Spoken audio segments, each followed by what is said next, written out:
চলো, আর এখন সব রান্না এখনো হয়নি, এখনো এই যে স্যান্ডি গোল্ডির জন্য কুমড়ো কাটছি। হ্যাঁ, কুমড়ো দিয়ে জুস করা হয়, মাংস দিয়ে কুমড়ো দিয়ে জুস হয়। কুমড়ো কাটছে।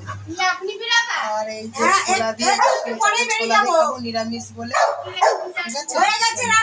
দুটো খালি চিল্লায়, ঠিক আছে। ওই যে গোল্ডি বসে রয়েছে। গোল্ডি, ও গোল্ডি, একটু ভিডিও করো, ভিডিও গোল্ডি একটু ভিডিও করে, দেখো গোল্ডি করছে, দেখেছো। আর এই ছান্দি আমার পিছু চলে এসছে। কালকে তো শরীর খারাপ ছিল, বসতে পারছিল না, উঠতে পারছিল না, আজকে এখন উঠে হাঁটাচলা করছে। এই যে দেখো আমি এসে বসেছি, এই যে চলে, ওই দেখো উঠে গেল, দেখেছো কিভাবে উঠে গেল সোফার মধ্যে। ওই দেখো আমার পাশে এসে বসেছে, দেখেছো গোল্ডি। দেখো কোলে আসছে, দেখো কোলের মধ্যে আসছে, দেখেছো। তো চলো বন্ধুরা, নেক্সট ভিডিও গঙ্গায়